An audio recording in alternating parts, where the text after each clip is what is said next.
The glass was cold, the liquid sticky. It slid down my dress in slow motion while laughter filled the room. Her laughter, my niece smirking, hand still dangling from the accident. She leaned in, voice sharp enough to cut. "Now you look as cheap as you really are." The room froze. Forks hovered mid-air. My mother broke the silence with a sigh and a verdict. "She's young. Don't make a scene. You probably provoked her." Then she turned to my niece, her lips curved into a smile reserved only for the golden child. "It's fine, sweetheart, fine. On my birthday, fine." As the stain spread across the one thing I had allowed myself to wear, the one thing I bought without guilt. Fine, while my mother's eyes cut into me with the same silent accusation they always carried. Lesser, disposable, replaceable. I said nothing. I didn't cry. I smiled, because they had no idea the cost of what they had just done. It wasn't always this way. I used to believe family was armor. My sister and I grew up in the same bedroom, whispering secrets past midnight, plotting futures where nothing could divide us. But money did. It always does. She married rich. I built my life brick by brick. And when cracks showed in her perfect marriage, she leaned on me. I co-signed cards. I fronted bills. I became the safety net she never admitted to needing. Her daughter grew up watching that imbalance, watching her mother lean and me carry. And in her spoiled little head, it twisted into superiority. So, when that drink hit me, it wasn't just soda. It was years of disdain, years of being the invisible backbone. The betrayal wasn't sudden, it was steady, little things. My niece borrowing my jewelry and never returning it. My sister brushing off debt like lint from her designer coat. My mother's voice always excusing them, never me. But that birthday night, watching their faces, I knew.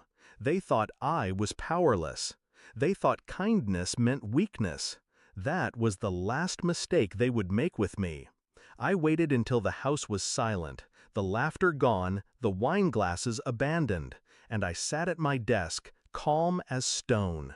2 clicks. That's all it took to sever my sister's credit lifeline. Years of covering for her had given me access she'd long forgotten about. The card was in both our names, a temporary favor that became permanent. She hadn't paid a single cent. I froze it with one keystroke. Then I went further. Her daughter's car, the shiny, overpriced toy she flaunted like a crown. I wasn't on the title, no, but I was on the loan.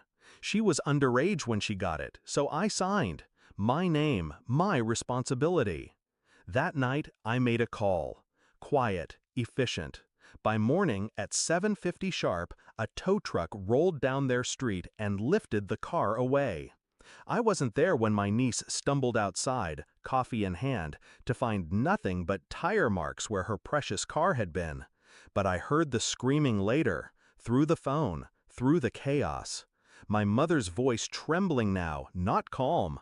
"What did you do?" I stayed measured. "What you taught me." Nothing. The downfall was quick. Without the credit card, my sister's fragile image cracked. Bills bounced. Her husband, the man who once adored her shopping sprees, saw the mess she had buried under glossy lies. Without the car, her daughter was grounded. No more parties, no more sneering selfies in leather seats. Suddenly, she was ordinary, and ordinary burned her worse than any drink she could throw at me. The confrontation came days later, my sister pounding at my door, eyes wild. "You ruined us!"